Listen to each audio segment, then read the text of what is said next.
Lucien Cerise, donc je mène des recherches à mes heures perdues en ingénierie sociale.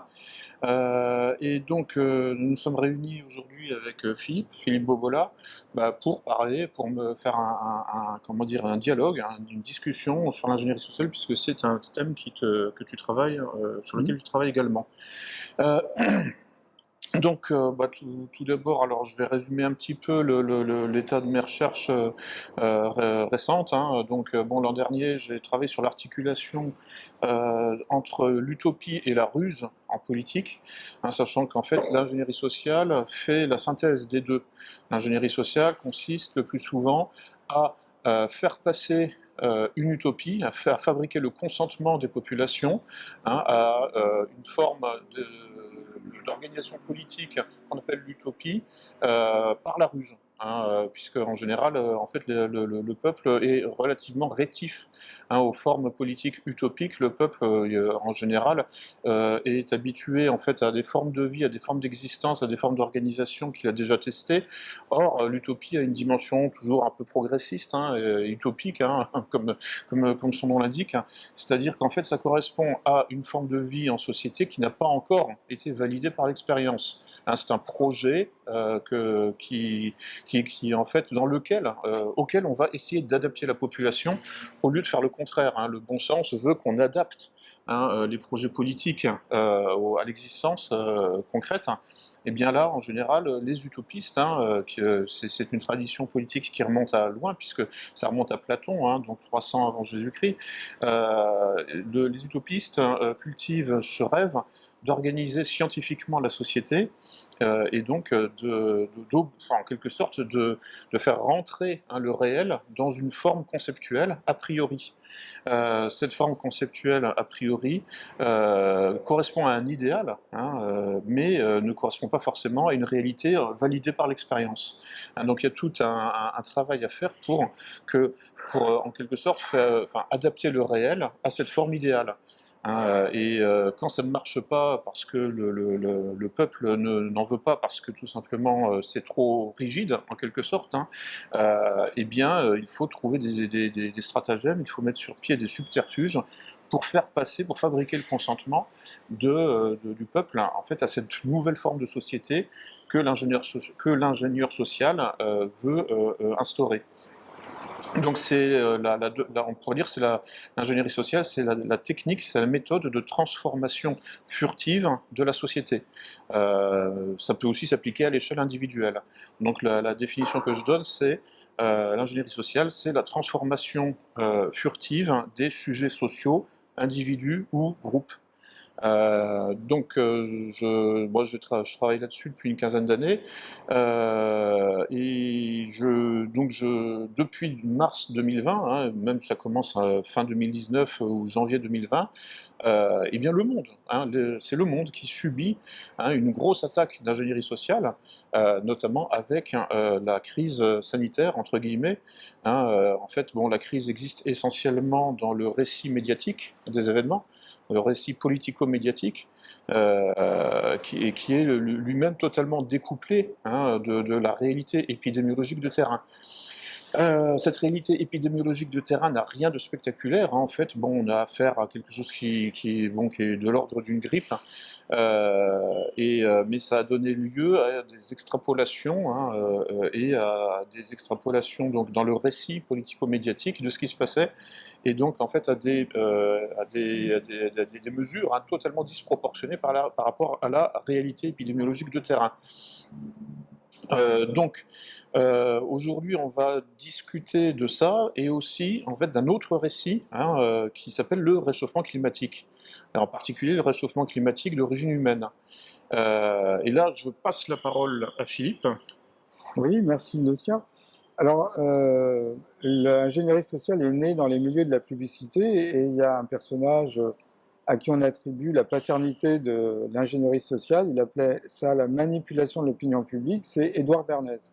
Édouard Bernays est le neveu de Freud et il va donner cette définition de l'ingénierie sociale: la manipulation consciente et intelligente des opinions et habitudes arrangées des masses joue un rôle important dans une société démocratique. Ceux qui manipulent ce mécanisme social imperceptible forment un gouvernement invisible et, dit-il, dirige véritablement le pays.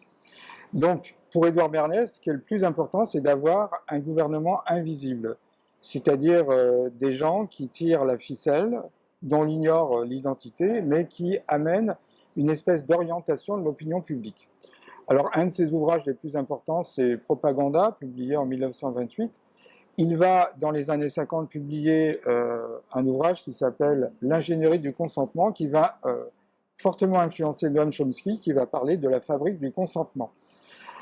Alors, dans l'ingénierie sociale, comme l'a très justement dit Lucien, on va faire rentrer habilement les gens dans un récit utopique, fantasmagorique, avec une perspective d'améliorer la vie humaine et en société. Et c'est une sorte de manipulation. Et on voit bien que on a créé ce que j'appelle une chrysologie à travers la pandémie, puis d'autres récits comme entre autres le réchauffement climatique, de façon à amener la société dans ce que Claude Schwab appelle le grand reset, la grande réinitialisation, c'est-à-dire un État totalitaire qui surveille ses citoyens. Donc on rentre dans la disparition de la propriété, vous n'aurez rien, vous serez heureux, l'identification numérique, le crédit social, et le citoyen est tracé en permanence, donc c'est une surveillance absolue. Alors, d'un point de vue méthodologique, des fois on ne peut pas tout vérifier, parce qu'on ne se sent pas la compétence de pouvoir le faire, mais essayez plutôt de voir la finalité vers laquelle on vous amène.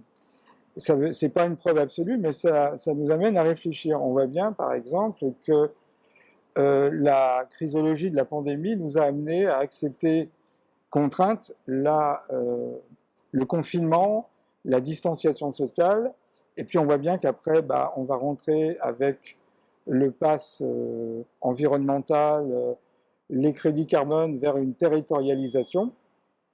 Et territorialisation, c'est-à-dire qu'on ne pourra plus circuler librement, donc c'est une atteinte terrible à nos libertés. Et pour arriver à ça, une des clés, c'est d'opérer d'une façon invisible et lentement. Et ce qu'on voit, Lucien, je pense, sera d'accord, c'est que l'ingénierie sociale devient plus difficile quand le gouvernement invisible devient visible et quand il doit accélérer. Et ce qui s'est passé sur ces 2 années, c'est que l'ingénierie sociale a dû accélérer parce qu'il y avait des forces qui s'y opposaient, qu'on pourrait appeler des forces patriotiques, souverainistes. Et à ce moment-là, le fait d'accélérer le mouvement rend les choses visibles. Et c'est ce qu'on a vu à travers la pandémie. Et à partir du moment où les choses deviennent visibles, on est moins manipulable. Quand vous êtes soumis à un escroc, tant que vous n'avez pas compris que vous avez affaire à un escroc, il vous manipule. Mais quand vous avez compris que c'est un escroc, il ne va plus vous manipuler. Et donc l'ingénierie sociale, elle est, comment dirais-je, sérieusement remise en cause du fait de l'accélération qu'elle a dû subir et du fait de la visibilité de ce gouvernement invisible. Alors un dernier exemple, en 1929, Édouard Bernays a amené les gens à accepter l'idée que les femmes puissent fumer, la population féminine. Donc en 1929, il a fait la retraite en flambeau des brigades de la liberté, où des pin-up, comme on disait à l'époque, fumaient. Et fumer a été associé à la liberté de la femme, émancipation de la femme. Il a réitéré cette association, qui a permis quand même d'amener les femmes à fumer et à instaurer la tabagie dans la gente féminine. En 1939, il y a eu une exposition universelle à New York. Il a associé démocratie avec progrès scientifique. Et donc l'ingénierie sociale, c'est aussi l'art de mettre dans les cerveaux des associations qui ne sont pas dites clairement, mais qui sont induites symboliquement. Et Kevin Mitnick a défini l'ingénierie sociale comme l'art de la supercherie. Oui, donc Kevin Mitnick qui donc était pirate informatique et qui s'est donc illustré par notamment donc son livre là de 2002 hein, sur effectivement l'art de la supercherie. Donc il définit l'ingénierie sociale de deux façons. C'est l'usurpation d'identité, enfin, l'abus de confiance et l'usurpation d'identité. Exactement. Voilà. Et donc bon, mais ce n'est pas que ça en fait. Hein, parce qu'il y a aussi toute la dimension en fait de réécriture du lien social hein, quand on passe à l'ingénierie sociale de masse, c'est-à-dire avec une dimension politique hein, qui consiste en fait à pirater des sociétés entières pour les réorganiser, hein, pour les transformer malgré hein, le fait qu'elles fonctionnent très bien telles qu'elles sont en l'état actuel des choses. Donc il s'agit effectivement donc de surmonter, de dépasser la viabilité intrinsèque des sociétés humaines pour les réorganiser selon un plan, hein, pour les réorganiser scientifiquement selon un plan qui ne fonctionne pas forcément, mais qui intéresse l'ingénieur social. Hein, c'est-à-dire qu'en fait, là, on voit deux intérêts, hein, ou deux formes d'intérêt, deux formes de viabilité. Il y a la viabilité intrinsèque des groupes sociaux, des collectivités, des communautés humaines, hein, et puis il y a, on pourrait dire, la viabilité de l'ingénierie sociale, enfin de l'ingénieur social qui, lui, n'a pas forcément les mêmes intérêts que la communauté humaine, qu'il cible. Et c'est un peu la même différence, hein, enfin, qu'entre, en quelque sorte, bon, on parlait de ça tout à l'heure, hein, comment dire, les gens qui font du marketing et qui travaillent en fait à adapter hein, le consommateur au marché, au lieu d'adapter le marché au consommateur. Hein, c'est la leçon là, du grand livre de Stuart Ewen, hein, Conscience sous influence, qui montre bien que à partir des années 20, 1920, hein, le capitalisme américain se pose la question d'adapter l'humain au marché et non plus d'adapter le marché à l'humain. Donc là, on voit qu'il y a des intérêts découplés. Hein, l'intérêt du marché et l'intérêt des gens qui contrôlent le marché n'est pas forcément l'intérêt de l'humain. De la même manière, bon, le transhumanisme présente un intérêt pour les transhumanistes, mais il ne présente pas forcément un intérêt pour les humains. Comment convaincre les humains hein, de devenir transhumaniste dans ces conditions, hein, puisque bon, si on expose le projet, forcément, ça va provoquer, comment dire, une réaction de refus. Et donc là, les stratagèmes, hein, les subterfuges deviennent nécessaires. Donc l'usurpation d'identité, hein, c'est pour ça que la figure du triangle de Karpman est souvent mobilisée, hein, c'est-à-dire qu'il s'agit de faire passer en fait, le bourreau pour la victime, pour le sauveur. Et donc au-delà de ça, donc il faut effectivement ensuite bon abuser de la confiance. Hein, et là, tout repose là-dessus en ingénierie sociale. Tout repose sur le contrôle de trois types de relations la confiance, l'indifférence et la méfiance. Exact. Et on peut passer de l'une à l'autre hein, graduellement. Hein, effectivement, si j'obtiens votre confiance, eh bien, vous m'ouvrez hein, les portes de votre esprit. Hein, vous me laissez entrer hein, dans votre esprit. Et donc là, je peux commencer à vous pirater avec votre accord. J'ai fabriqué votre consentement à votre propre piratage, puisque vous vous ouvrez à moi.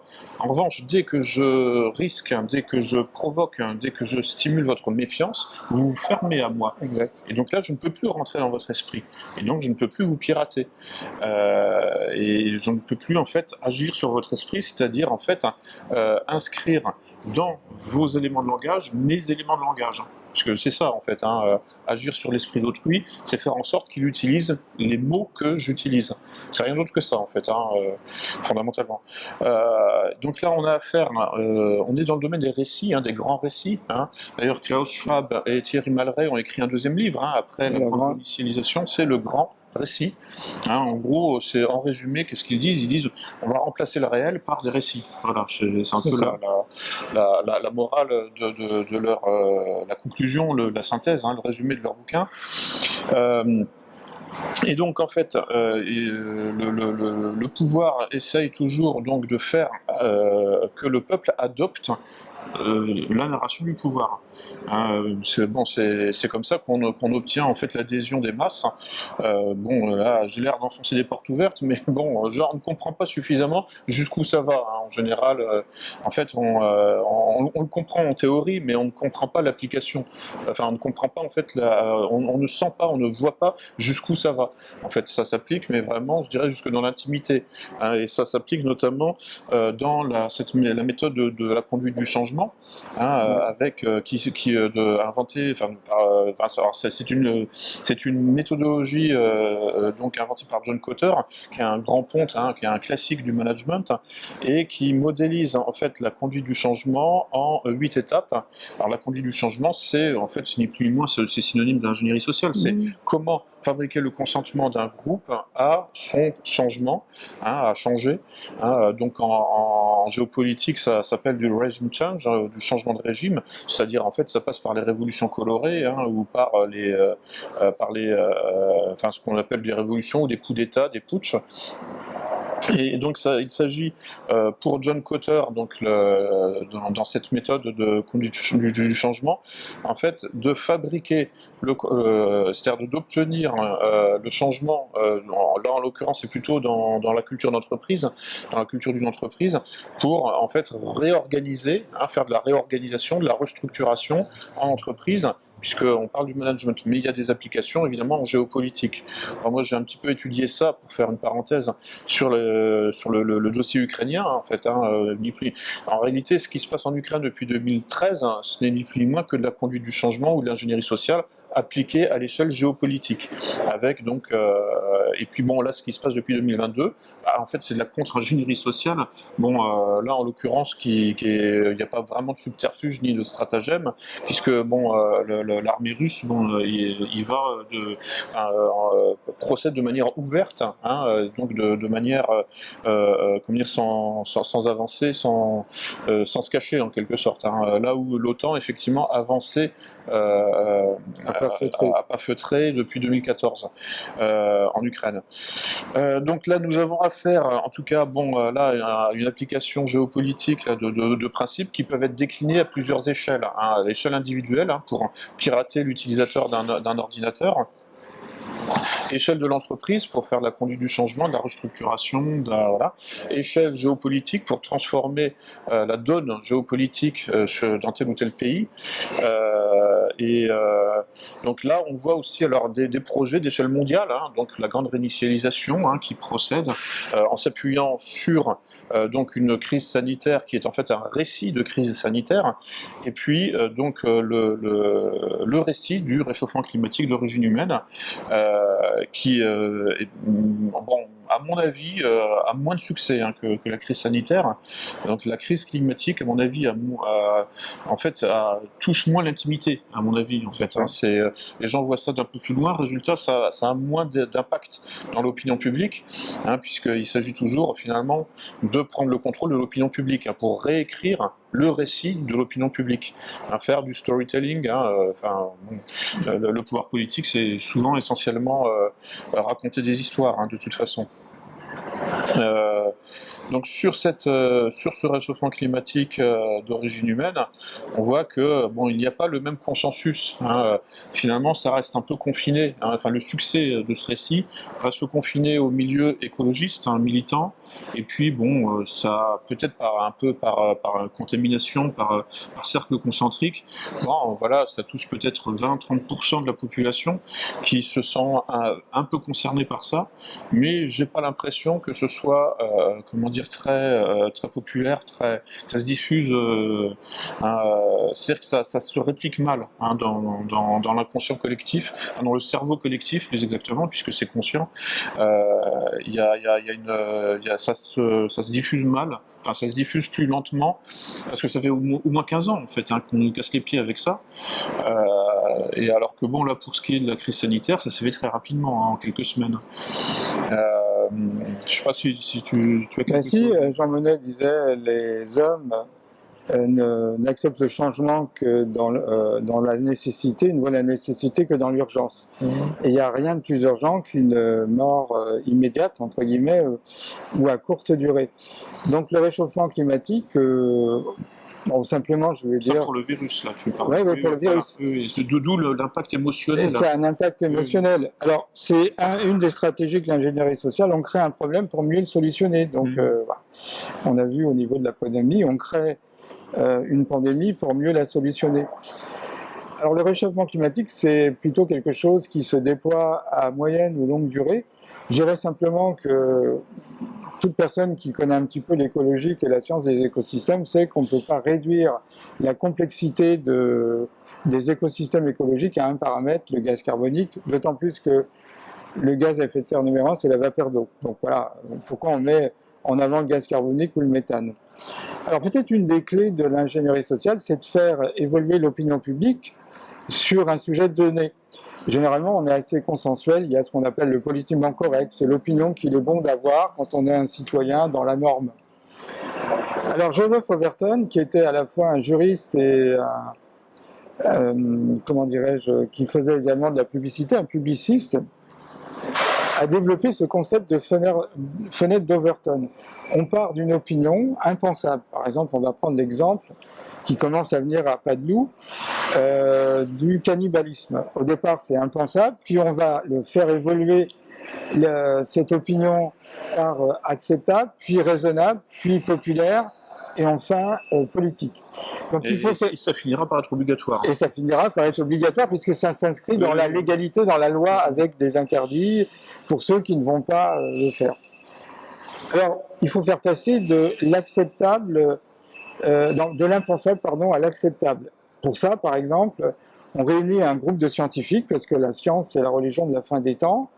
On demande à des paléontologues, à des préhistoriens, peut-être à des éthologistes, à des biologistes, ceux qui pensent du cannibalisme. Ils vont vous dire, peut-être dans certaines circonstances, c'est une option que l'humanité a dû prendre et pourrait peut-être prendre. Mais on ne va pas dire pourrait peut-être, on va simplement ancrer l'idée dans le passé, comme quoi le cannibalisme a pu être une pratique qui a permis la survie de l'espèce humaine. Puis après, on va faire évoluer le cannibalisme de l'acceptable au raisonnable. Donc on va changer le nom, on va parler d'anthropophilie. À ce moment-là, on a toujours notre groupe de scientifiques qui au départ faisaient des réunions un petit peu confidentielles, mais cette fois-ci, ils vont commencer par écrire des essais, ils vont peut-être faire des émissions de télé. L'idée commence à sortir de la sphère purement scientifique pour aller progressivement vers le grand public. Puis après, on va faire passer l'anthropophilie de l'acceptable au raisonnable, et au nom de la liberté, on dit qu'on doit laisser les gens avoir une affinité peut-être pour manger de la chair humaine, parce qu'au nom de la liberté, il est interdit d'interdire. Puis après, on va faire évoluer l'idée du raisonnable au populaire, donc on va avoir des séries sur Netflix, des bandes dessinées, des films qui vont mettre en scène le cannibalisme, l'anthropophilie. Et puis enfin, on va peut-être faire une loi qui va rendre obligatoire de recycler la chair humaine après la mort d'un individu. On va mettre ce concept dans l'économie et la boucle est bouclée.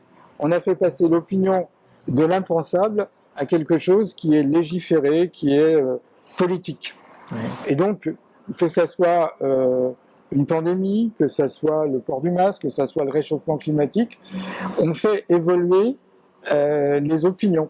Et d'ailleurs, Édouard Bernays parlait de la cristallisation de l'opinion publique, de l'évolution de l'opinion publique. Il voyait plus l'homme comme un être de groupe qu'un être individuel. Pour lui, l'être est avant tout un être de groupe, de masse, et donc il faut manipuler la masse.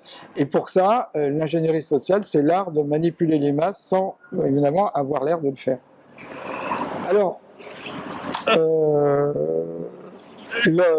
comment dirais-je, ce qu'on voit, c'est que si la pandémie mettait en péril à courte durée la vie, pouvait mettre en péril, effectivement, le réchauffement climatique, c'est quelque chose à moyen terme et à long terme.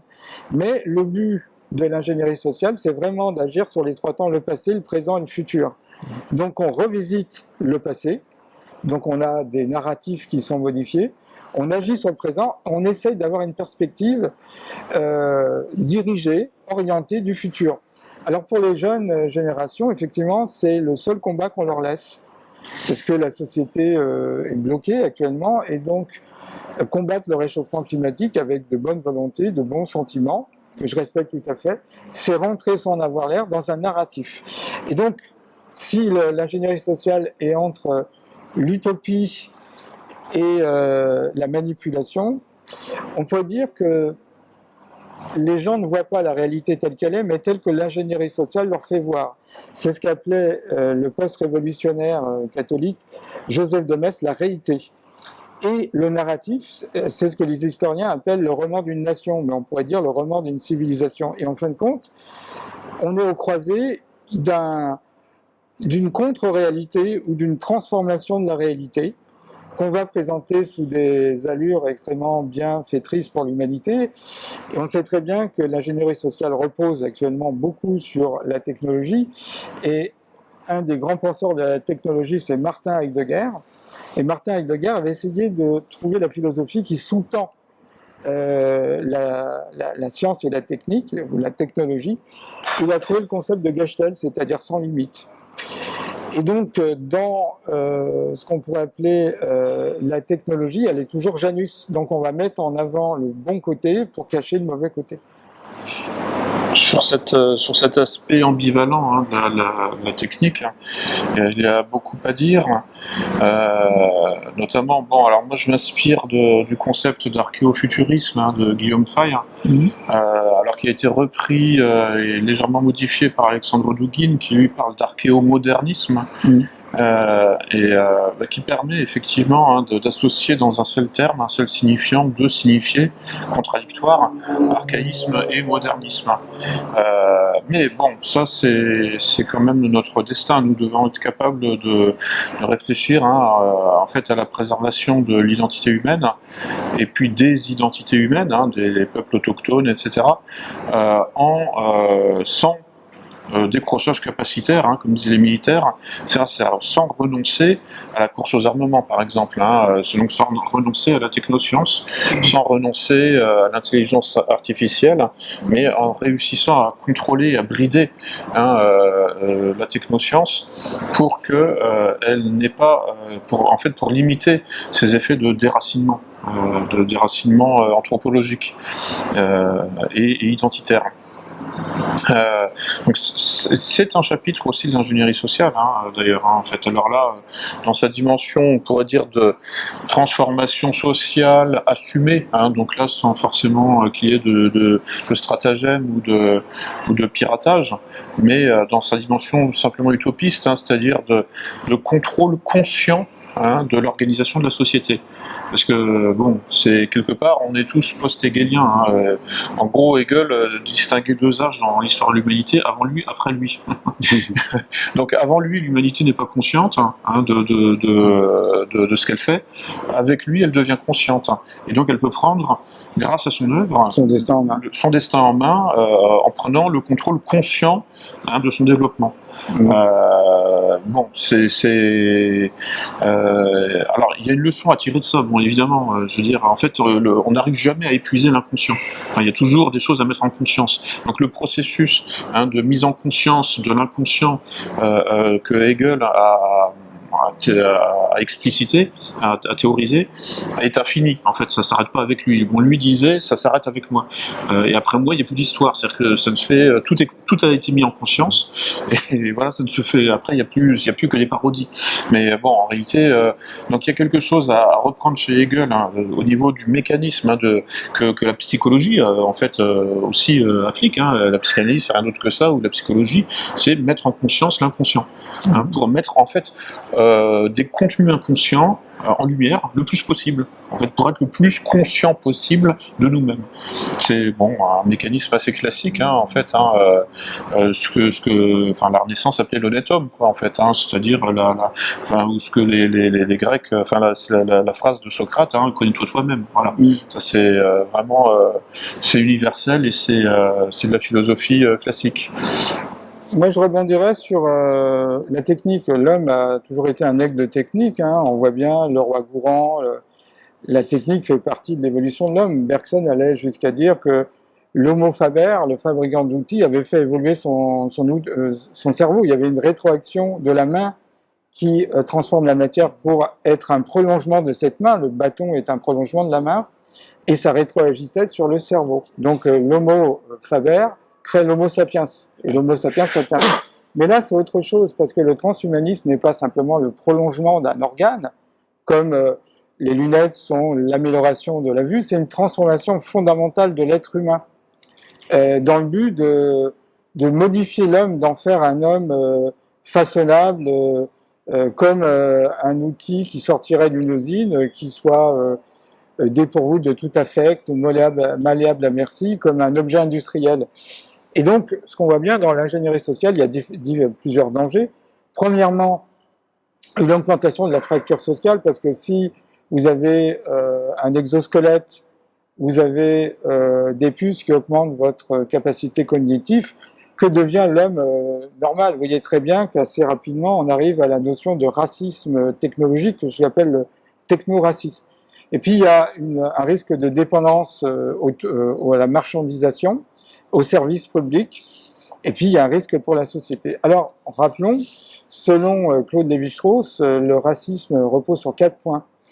Premier point, il existe une corrélation d'une part entre le patrimoine génomique et les aptitudes intellectuelles et les dispositions morales.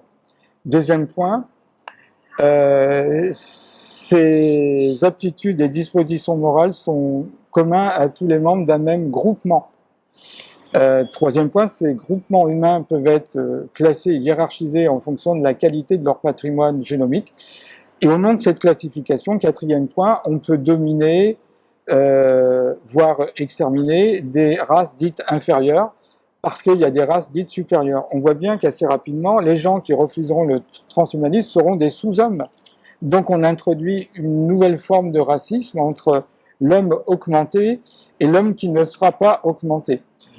Le deuxième point, c'est que la technologie a fini par déposséder l'homme de sa nature humaine, son humaine nature, parce que on vit dans l'infosphère. Donc si l'information circule de plus en plus vite, la vitesse de l'influx nerveux, c'est 100 mètres par seconde, ce qui fait une vitesse de 400 km à l'heure.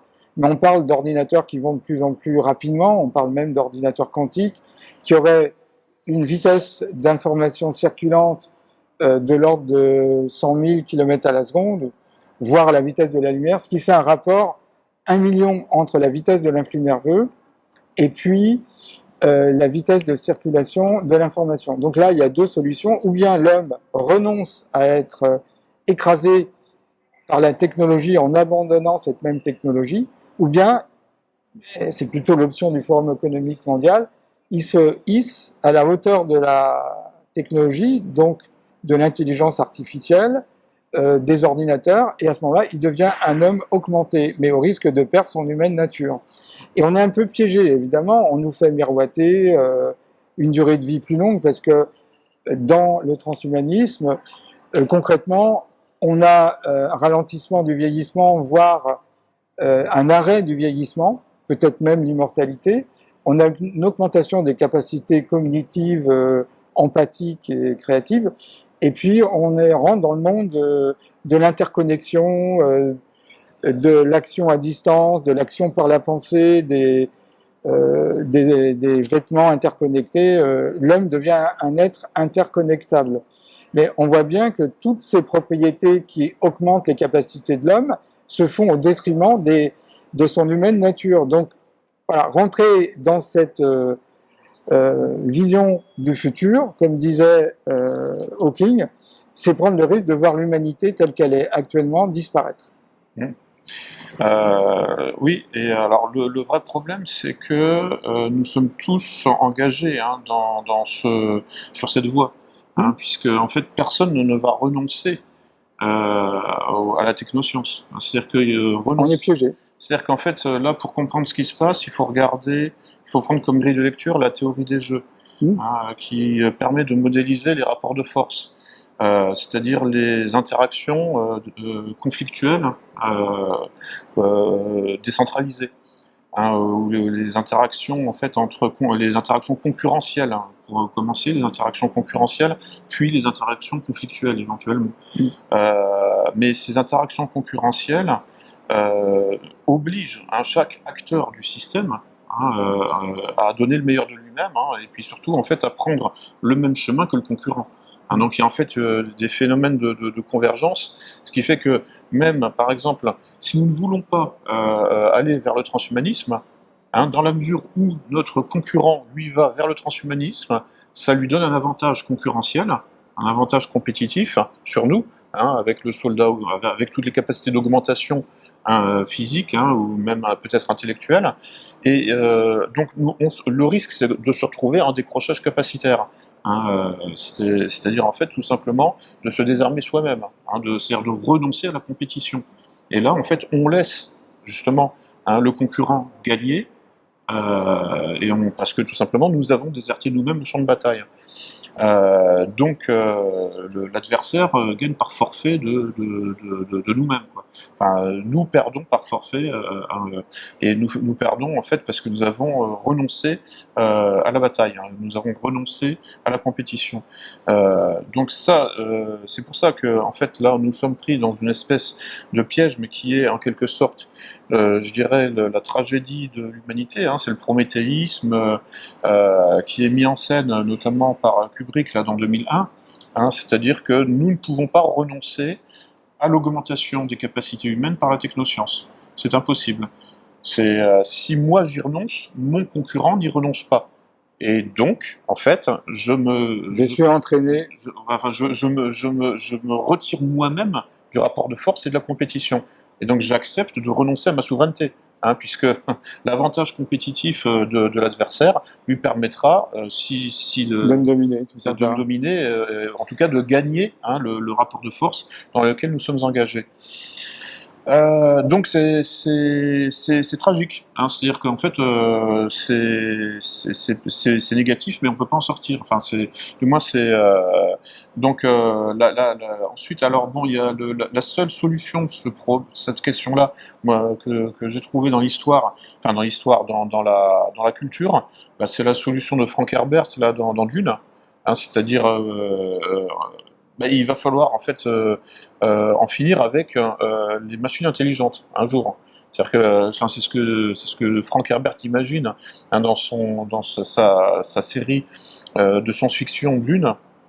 Il imagine en fait une grande guerre entre les humains et les machines, enfin entre les humains et les machines intelligentes, qui se résout par la victoire des humains, et les humains décident d'en finir et d'interdire la fabrication de machines intelligentes. Ils ont encore des machines, mais non intelligentes, hein, c'est-à-dire de simples outils, des vaisseaux spatiaux, des pistolets laser, des armes, etc.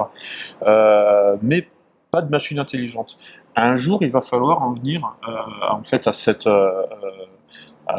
problématique, hein, comme c'est ce que disait, oui, donc tu parlais de Stephen Hawking, qui disait l'intelligence artificielle est la plus grande menace, hein, de Ah tous oui, les temps. il conclurait à la disparition éventuelle de l'humanité si elle mettait la main dans l'intelligence artificielle. Exactement. Et donc, en fait, alors bon, plus récemment, il y a donc le transhumaniste Yuval Harari qui parlait, qui a dit clairement comment dire, quel était le programme en fait, hein, c'est d'en finir avec la sélection naturelle. Oui, Donc oui. en fait, le vrai problème, c'est même pas en fait, comment dire, les utopies de science-fiction de type Terminator ou Matrix où les machines attaquent les humains. En fait, non, c'est la fin de la sélection naturelle, c'est-à-dire la fin de ce qui marche, en réalité, puisque la sélection naturelle, c'est le grand principe qui sélectionne. Mais c'est la nature qui sélectionne. C'est pas Donc l'homme. voilà, c'est un processus inconscient. Voilà, et donc là, on revient sur la conscience universelle, la conscience intégrale de soi-même, en fait, qui est de toute façon impossible à réaliser, et qui est en fait à la base, à la racine du projet transhumaniste, d'en finir avec le processus inconscient de la sélection naturelle. C'est-à-dire que la sélection de ce qui marche, des formes de vie qui marchent, est forcément inconscient. Et vouloir le mettre en conscient, comme les transhumanistes le rêvent, c'est en fait s'acheminer en fait vers un processus de sélection de formes qui seront nécessairement imparfaites. C'est-à-dire que parce que comment dire, nous ne sommes pas capables, le cerveau humain et même aucun cerveau n'est capable en fait de calculer tous les paramètres parce qu'il y en a trop tout simplement puisqu'ils sont infinis.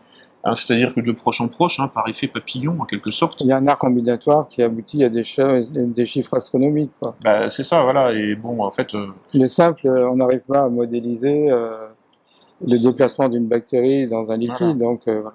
Donc à partir de là, bon, croire qu'il est possible finalement de mettre sur pied des formes de vie non biologiques qui auront été sélectionnées par autre chose que le mode de sélection inconscient de la sélection naturelle, en fait, c'est se prendre pour Dieu, hein, comme disent les croyants. En tout cas, c'est se prendre pour la conscience universelle de soi hegelienne. Et donc, le résultat, c'est que en fait, tout ce délire transhumaniste nous achemine non seulement vers Matrix ou Terminator, mais aussi vers idiocratie. Hein, c'est-à-dire, en fait, notre avenir, c'est quoi fondamentalement, si tous ces projets se réalisent, hein, de Harari, etc., c'est en fait, c'est pas Matrix, c'est pas Terminator, non, c'est un mélange de Matrix et de idiocratie. C'est-à-dire une dictature informatique qui ne marche pas. C'est-à-dire, non pas un remplacement du vivant par du numérique, un remplacement du biologique par le numérique, mais un remplacement du vivant par du pseudo-vivant. Un simulacre, c'est ce que disait Platon. C'est ce que disait Platon, un simulacre. Voilà, ou Baudrillard, un simulacre. C'est-à-dire en fait une parodie.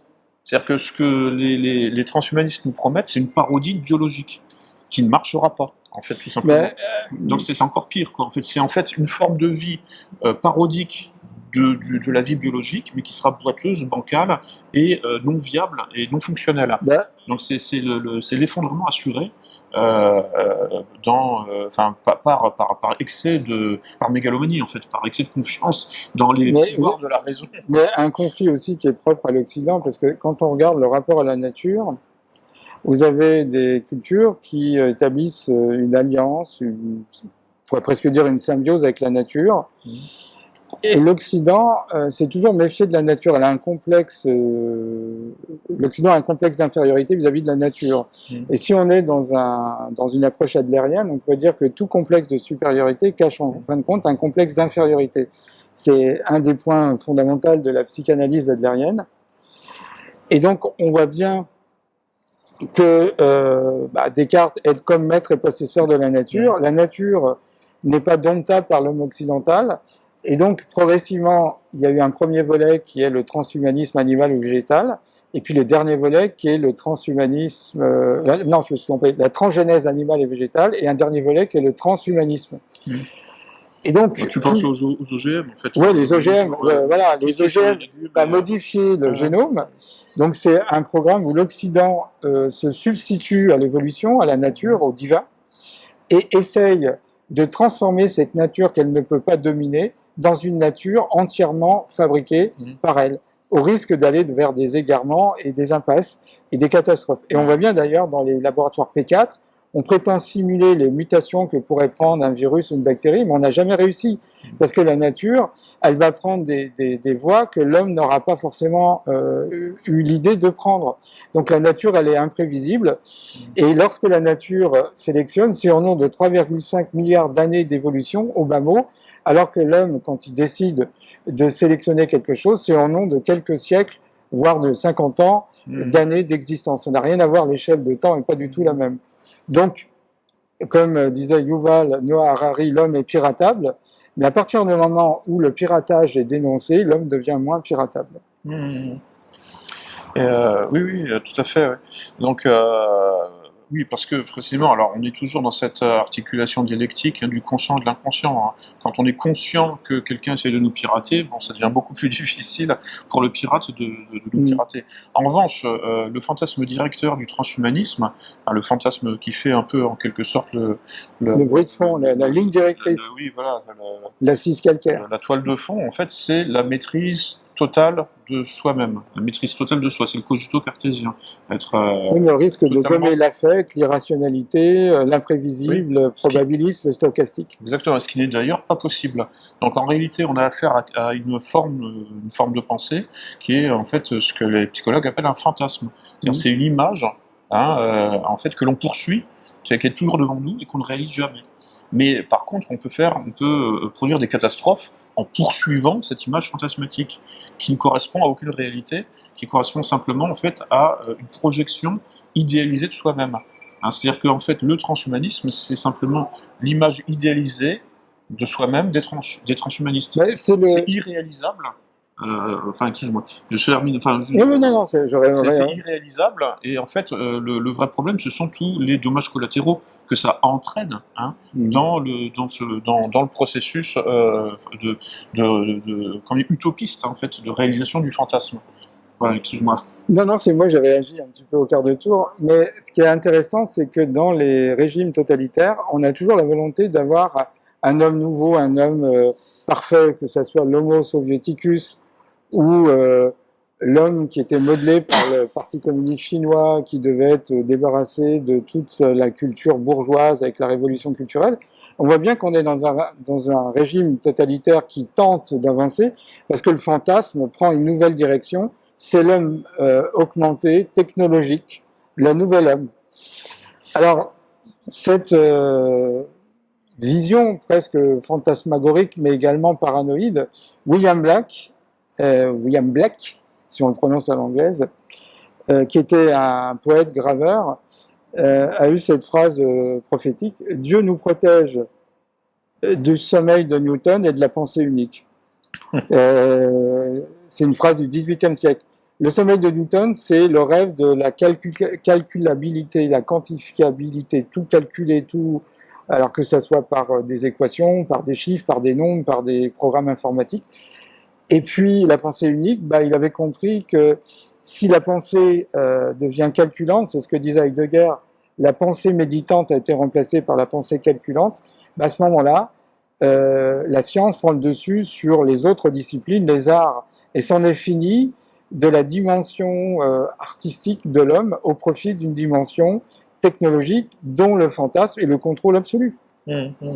Donc, moi je dirais que le transhumanisme, c'est le dernier volet d'un homme nouveau qui, c'est le communiste 2.0 qui se transmute en transhumain. Oui, vers le communisme ou le fascisme, avec le futurisme.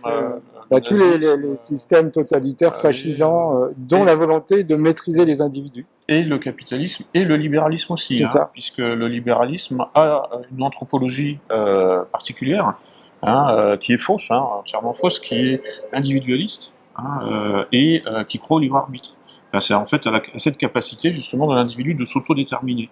Donc en fait, on voit que toutes les doctrines du XXe siècle, en fait, ont leur propre conception de l'homme, sans rapport avec la réalité. Et la plupart du temps, en fait, le but, c'est d'en finir avec l'inconscient. C'est d'en finir avec ce que l'on ne maîtrise pas. L'imprévisible. Et l'imprévisible, oui. Et l'inconscient dans toutes ses déclinaisons, en fait. Ça peut être l'inconscient émotionnel, je veux dire l'inconscient au sens psychologique du terme, mais aussi tout ce que l'on ne maîtrise pas, tout ce qui est involontaire. Tout ce qui est en apparence irrationnel. Voilà, c'est en ce sens que, les projets politiques fondés sur le cogito cartésien, c'est-à-dire une maîtrise parfaite de soi-même, sont voués à l'échec, voire pire, sont voués au massacre. Ah oui, parce que en fait, c'est la racine même de l'utopisme. En fait, c'est de vouloir faire rentrer l'imprévisible dans une forme prédéfinie, donc prévisible, de vouloir faire rentrer tout le réel dans une mécanique, dans une machinerie scientifique, mais qu'on pourrait contrôler, expulser, au passé, au présent et au futur. En tout cas au moins au présent. Mais le vrai problème de ça, c'est que ce n'est pas viable. C'est-à-dire que ça ne marche pas. Parce qu'à la limite, on pourrait se dire, ok, c'est effrayant parce que c'est totalitaire, mais ça marche, ça peut marcher. Après tout, c'est peut-être une étape de l'histoire qu'il va falloir, par laquelle il faudra passer. Mais le problème, c'est qu'on peut déjà savoir que ça ne marche pas. Enfin, je veux dire, c'est-à-dire que ça provoque en fait une perte, enfin une baisse du quotient intellectuel. Ça provoque en fait tout un tas de phénomènes Et de puis dégénérescence et de régression civilisationnelle. d'involution, parce que Oui, d'involution, oui, voilà. moi je suis d'une génération où on était formé au calcul mental et on s'aperçoit que qui est capable maintenant de faire une division 111 divisé par 8,5? Oui, Et oui. personne. Donc on a perdu des capacités de calculabilité, on a perdu pour les jeunes générations la mémoire, donc on voit bien que la technologie nous involue et se substitue à nous, à tel point qu'on peut considérer que notre portable est une sorte de prolongation de notre cerveau. Ouais. C'est-à-dire qu'en fait, la technoscience a un double effet, hein. C'est ce que Bernard Stiegler Oui. appelait le pharmacone, hein, de la technoscience. C'est-à-dire que la technoscience augmente, mais diminue en même temps. Hein, c'est-à-dire, Elle nous dope, mais c'est pas voilà. une augmentation des capacités humaines, c'est tout simplement un simulacre d'augmentation. Alors, oui et non, parce que c'est vrai que, par exemple, avec une calculatrice, je peux faire des calculs que je ne peux pas faire par calcul mental. Oui, mais c'est pas le cerveau humain qui le fait, c'est la calculatrice. Donc on projette sur l'objet technologique des capacités qu'on a en nous, mais qu'on n'a pas développées. Oui, bien sûr, oui, mais ça, malgré tout, ça augmente mes capacités de calcul. Ah ben bien sûr, mais de façon illusoire. C'est pas moi, c'est pas des capacités endogènes, c'est des capacités exogènes. Ah ben c'est toujours ça. Enfin, c'est-à-dire qu'en fait, une calculatrice, c'est un petit cerveau. Ben, c'est une extension de mon cerveau. Mais le problème, c'est que, on va finir là-dessus, ça augmente sans arrêt. Donc, de technologie en technologie, ben, notre cerveau devient interfacial à un gros cerveau Internet et on a perdu notre autonomie. Et donc, on perd notre souveraineté et on rentre dans un processus de dégradation que Bernard Stiegler appelait l'anthropocène. Oui. Voilà. Bon, on reprendra cette discussion là où on vient de la laisser. Je sais pas quand exactement, mais bon, on va se revoir et on va prolonger cette méditation sur les périls hein, en fait de la technoscience et du transhumanisme. Ça m'intéresserait bien. Hein, je pense que bon, il y a des choses à dire. Et puis donc voilà, bah, je vous donne rendez-vous au prochain épisode. Ouais, merci. Merci. Ouais. Ben, moi aussi, je vous donne rendez-vous dans une prochaine discussion. En tous les cas, on voit bien que c'est ce que disait Jean-François Revel, la tentation totalitaire a toujours échoué, que ce soit l'Empire romain, la chrétienté ou d'autres tentatives, hein, que ce soit les Incas, les Mayas, etc. Donc on voit bien déjà le grand reset ne peut pas être un grand reset, c'est dans le meilleur des cas un petit reset ou un micro reset. Donc la tentation totalitaire est vouée à l'échec parce que la pensée totalisante ne peut pas fonctionner.